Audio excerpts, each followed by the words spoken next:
এমন একটি ভবিষ্যৎ পৃথিবী কল্পনা করুন, যেখানে প্রাণী রয়েছে, সভ্যতা রয়েছে, প্রযুক্তি আরও উন্নত হয়েছে, কিন্তু পৃথিবীতে আর কোনো পুরুষ নেই। পুরুষবিহীন এক পৃথিবী কি অলৌকিক কল্প কাহিনীর মতো মনে হচ্ছে? না, এটা শুধুমাত্র কল্পনা বা সায়েন্স ফিকশন নয়, বরং আধুনিক জীববিজ্ঞানের বাস্তব সম্ভাব্য এক সতর্ক বার্তা। হাজার হাজার বছর ধরে ডিএনএতে রক্ষিত পুরুষের বৈশিষ্ট্য ধারণকারী জিন আস্তে আস্তে হারিয়ে যাচ্ছে, ক্ষয়প্রাপ্ত হচ্ছে, যা কয়েক মিলিয়ন বছরের মধ্যে সম্পূর্ণভাবে বিলুপ্ত হয়ে যাবে বলে বিজ্ঞানীগণ ধারণা করছে। তাহলে কি হবে ভবিষ্যতে মানব প্রজাতির? বিলুপ্ত হওয়া জিন ছাড়া কি পুরুষের অস্তিত্ব থাকবে না? আর যদি না থাকে, তবে প্রজনন বা বিবর্তন কিভাবে চলবে? আমরা যখন স্কুলে ছিলাম তখন আমরা জেনেছি ফিমেল বায়োলজিক্যালি XX ক্রোমোজোম নিয়ে জন্মগ্রহণ করে, অপরদিকে মেল একটি X এবং একটি Y ক্রোমোজোম নিয়ে। সম্প্রতি গবেষণায় দেখা গেছে Y ক্রোমোজোম যা শুধুমাত্র পুরুষে পাওয়া যায়, তার ভিতর রক্ষিত জেনেটিক ডেটা যে ইনফরমেশন Y ক্রোমোজোমে স্টোর রয়েছে, তা আপকামিং জেনারেশনগুলোতে আস্তে আস্তে হারিয়ে যাচ্ছে, যা খুবই অ্যালার্টিং।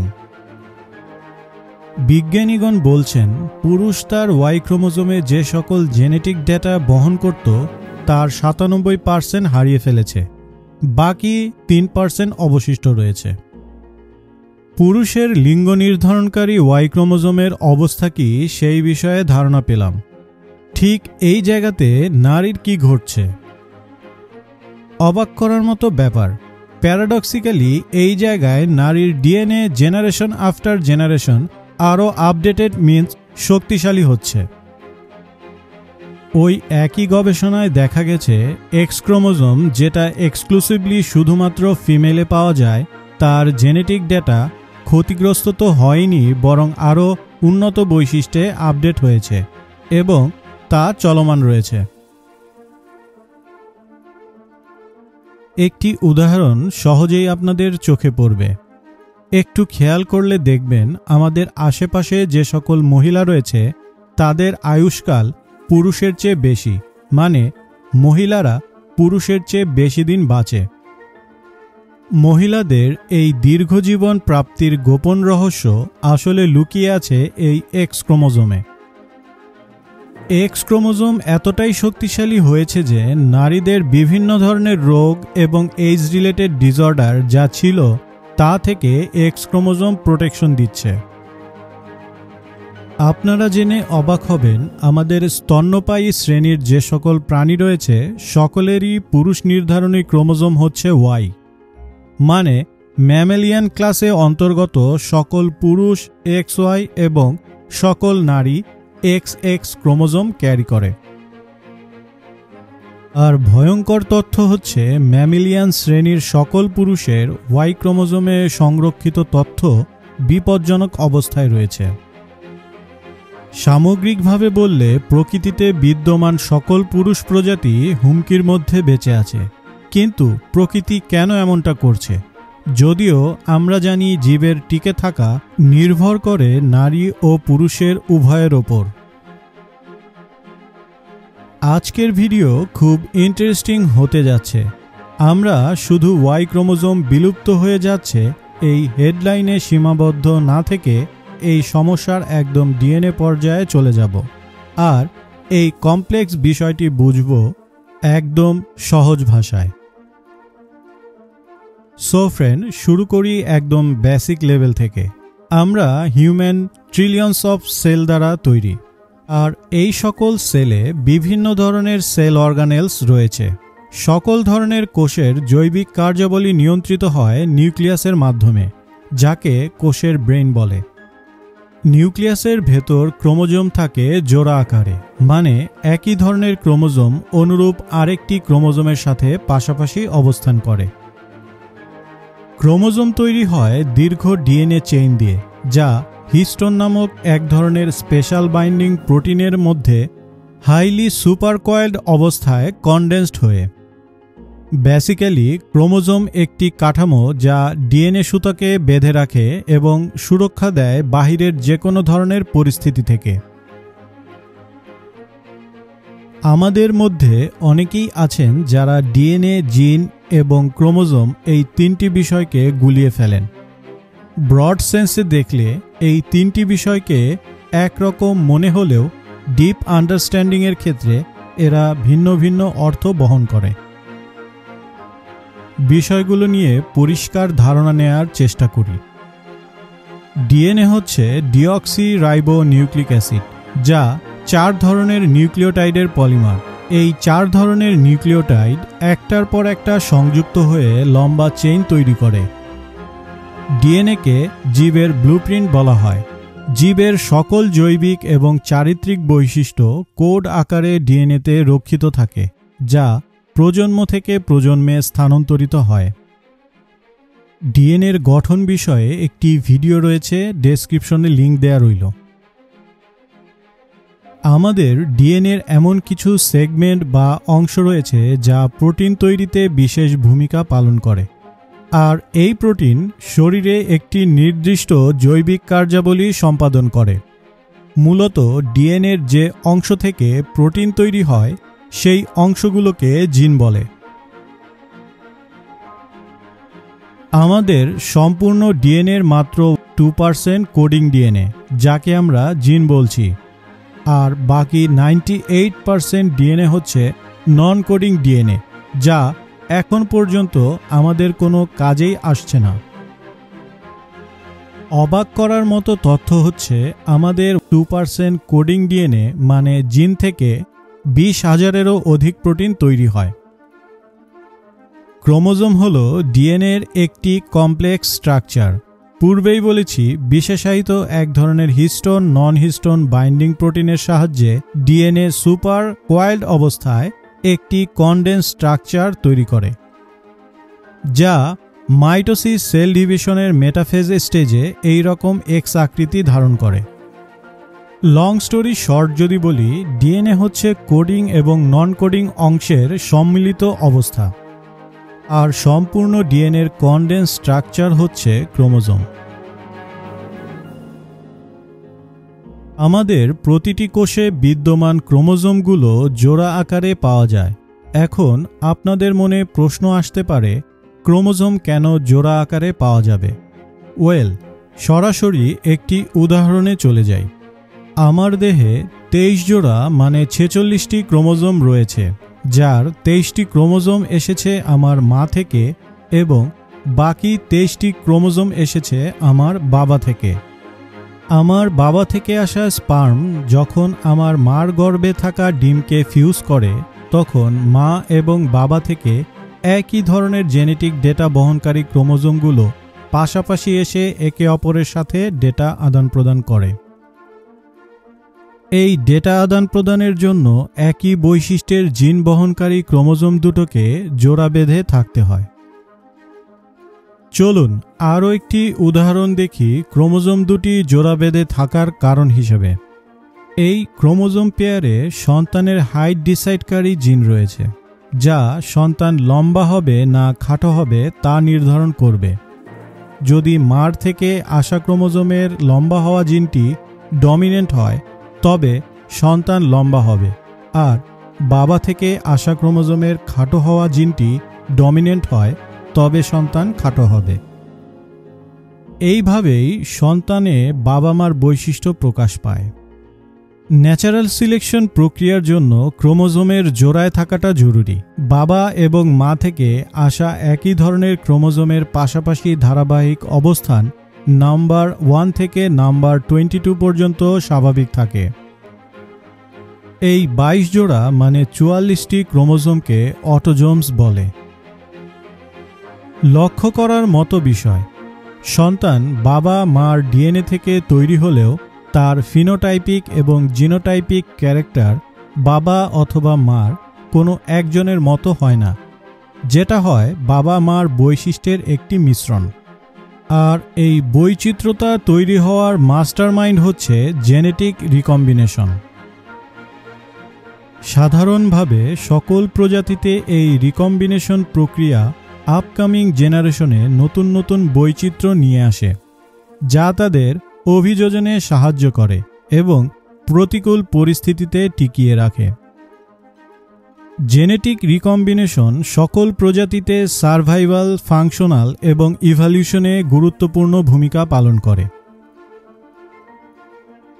এতক্ষণ পর্যন্ত আমরা মনুষ্য প্রজাতির 1 থেকে 22 অটোজোমাল ক্রোমোজোম বিষয়ে অল্প বিস্তর জানলাম।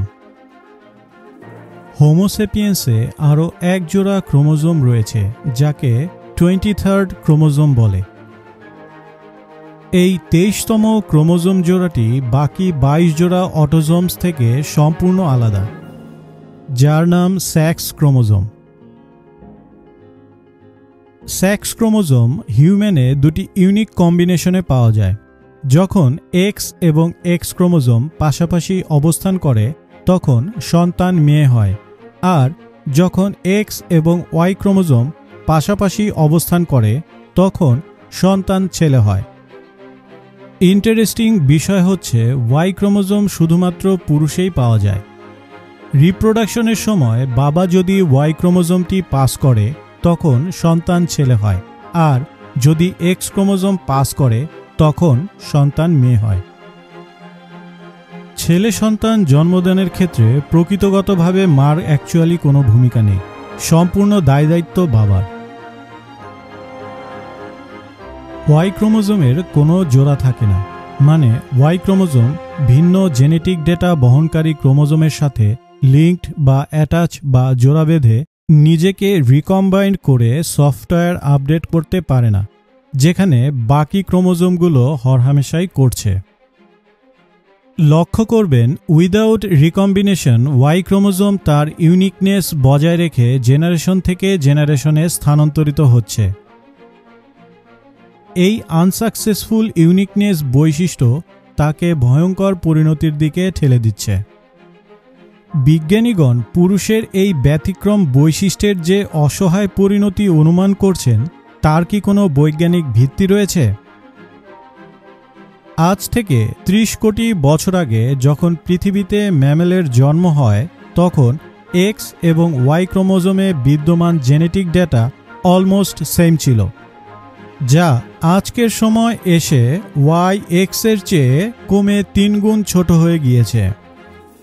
যেখানে একটা সময় ওয়াই ক্রোমোজোম 1400টিরও অধিক জিন ধারণ করত, যা কমে এখন মাত্র 45টিতে এসে দাঁড়িয়েছে।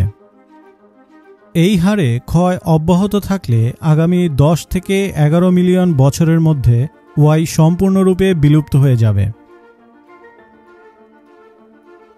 আপনাদের মাথা নষ্ট করার মতো একটি তথ্য শেয়ার করি। প্রকৃতপক্ষে এক্স ক্রোমোজোম নারী হিসেবে তৈরি হওয়ার কোনো বৈশিষ্ট্যই বহন করে না, যা বাকি অন্যান্য সাধারণ ক্রোমোজোমের মতোই একটি ক্রোমোজোম, যার মধ্যে লিঙ্গ নির্ধারক কোনো গুণই নেই। জন্মগতভাবে সকল সন্তানই আসলে নারী। দৈবভাবে যখন ওয়াই ক্রোমোজোম বহনকারী একটি স্পার্ম একটি ডিম্বাণুকে ফার্টিলাইজ করে তখনই মিরাকলটি ঘটে। বর্তমানে ওয়াই ক্রোমোজোমে অক্ষত 45টি জিনের মধ্যে একটি জিন হচ্ছে সেক্স ডিটারমিনেটিং রিজিয়ন ওয়াই, সংক্ষেপে SRY, যা টেস্টিস ডিটারমিনেটিং ফ্যাক্টর TDF নামক একটি প্রোটিন তৈরি করে। আগেই বলেছি, জিনের কাজ হচ্ছে প্রোটিন তৈরি করা। গর্ভাবস্থায় প্রায় 6 থেকে 7 সপ্তাহ বয়সে ভ্রূণের যৌনাঙ্গ নিরপেক্ষ থাকে। পরবর্তীতে ওয়াই ক্রোমোজোমের SRY জিন যদি সক্রিয় হয় তাহলে এটি টেস্টিস গঠনের সংকেত দেয়, আর টেস্টিস গঠনের পর টেস্টিস থেকে টেস্টোস্টেরন হরমোন নিঃসৃত হয়, যা পুরুষের স্পেসিফিক বৈশিষ্ট্য গঠনে ভূমিকা পালন করে, যেমন পেনিসের গঠন, মাসেলের গঠন এবং কণ্ঠস্বরের পরিবর্তন ইত্যাদি। যদি SRY জিন অনুপস্থিত বা অকার্যকর হয়, যেমন XX জিনোমে বা ক্ষতিগ্রস্ত ওয়াই ক্রোমোজোমে, তাহলে ভ্রূণটি নারীর বৈশিষ্ট্যের দিকে ধাবিত হয়। মাঝে মাঝে জিনগত ত্রুটির কারণে ওয়াই ক্রোমোজোম থাকলেও SRY জিন ইনঅ্যাক্টিভ থাকার কারণে শিশুর দেহ নারীর মতো গঠিত হয়, যাকে কমপ্লিট অ্যান্ড্রোজেন ইনসেনসিটিভিটি সিনড্রোম বা CAIS বলে। জেনেটিক এবং বিবর্তনগত কারণে ওয়াই ক্রোমোজোম বিলুপ্তির পথে এগোচ্ছে। এই কারণগুলো প্রতিটি ধীরে ধীরে এর জিন সংখ্যা হ্রাসে ভূমিকা রাখছে। ওয়াই ক্রোমোজোমে জেনেটিক রিকম্বিনেশনের অভাব রয়েছে, যা অলরেডি আমরা আলোচনা করেছি, যা এর বিলুপ্তির অন্যতম প্রধান কারণ। দ্বিতীয় কারণ হচ্ছে প্রতিনিয়ত ঘটে যাওয়া জেনেটিক মিউটেশন, যা আস্তে আস্তে জমে একটা সময় পর পুরো জিনটিকে অকার্যকর করে ফেলছে। তৃতীয় কারণ ন্যাচারাল সিলেকশন, যেখানে শরীর শুধুমাত্র প্রয়োজনীয় জিনগুলো টিকিয়ে রাখে। যেহেতু ওয়াই ক্রোমোজোম শুধুমাত্র পুরুষত্ব নির্ধারণে ভূমিকা রাখে, যা সময়ের সাথে সাথে অনাবশ্যক বা অকার্যকর হয়ে পড়ে। ওয়াই ক্রোমোজোমে বহু অনুরূপ বা অনুলিপিকৃত ডিএনএ অংশ থাকে, যেগুলো রেপ্লিকেশনের সময় ভুল হওয়ার সম্ভাবনা বাড়িয়ে দেয়। ওয়াই ক্রোমোজোমের বিলুপ্তি যে শুধু ভবিষ্যতের সম্ভাবনা তা নয়, এমন ঘটনা অতীতেও বিবর্তনের পথে ঘটেছে এবং বর্তমানে কিছু স্তন্যপায়ী প্রাণী ওয়াই ক্রোমোজোম ছাড়াই পুরুষ বৈশিষ্ট্য নিয়ে টিকে রয়েছে, যা আমাদেরকে জানান দেয় প্রকৃতি প্রয়োজনে বিকল্প রাস্তা বের করে নিতে পারে। গবেষকগণ দুটি এমন প্রজাতির সন্ধান পেয়েছেন, জাপানের স্পাইনি র্যাটস এবং ইস্টার্ন ইউরোপের মোলভোলস।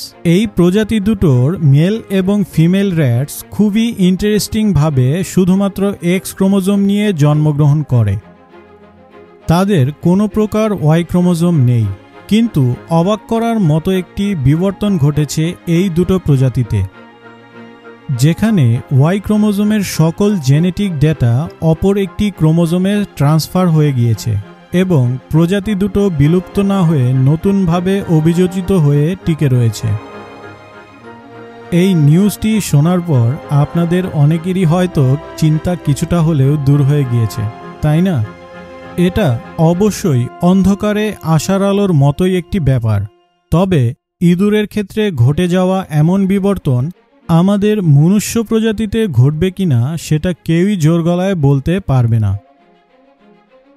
গবেষকগণ এই পয়েন্টে এসে বিভিন্ন মতের পক্ষে নিজেদের অবস্থান প্রকাশ করছেন। একদল মনে করছেন ওয়াই ক্রোমোজোমের ডিগ্রেডেশন একটা পয়েন্টে এসে থেমে যাবে, এরপর আর হ্রাস ঘটবে না। আবার অপর একদল মনে করছেন ওই দুই প্রজাতির ইঁদুরের মতো মানুষের ওয়াই ক্রোমোজোমের ডেটা ভিন্ন এক ক্রোমোজোমে ট্রান্সফার হয়ে যাবে আর সেক্স ডিটারমিনেশনের নতুন এক মেকানিজম ডেভেলপ করে ফেলবে। আপনার কাছে কি মনে হচ্ছে, কেমন হবে ভবিষ্যৎ মেল ও ফিমেল কনসেপ্ট? কমেন্টে জানিয়ে দিবেন আপনার গুরুত্বপূর্ণ মতামত। ওয়াই ক্রোমোজোম হারিয়ে যাচ্ছে, এটা এক সংকেত, শেষ নয়। বিবর্তনের ইতিহাস দেখায় প্রকৃতি হার মানে না, সে বদলায়, অভিযোজিত হয়। হয়তো একদিন পুরুষত্বের পরিচয় আসবে নতুন কোনো জিন থেকে, হয়তো ওয়াই এর জায়গা নেবে অন্য কোনো কৌশলী জেনেটিক পথ, কিন্তু মানুষের একটি জিন নিশ্চয়ই হারাবে না, আর সেটা হলো কৌতূহল। বিজ্ঞানের সেই কৌতূহল হাত আমাদের পৌঁছে দেবে আগামী দিনের জিনতত্ত্বে, যেখানে লিঙ্গ, জীবন ও উত্তরাধিকার সবকিছুর সংজ্ঞাই লেখা হতে পারে নতুন করে।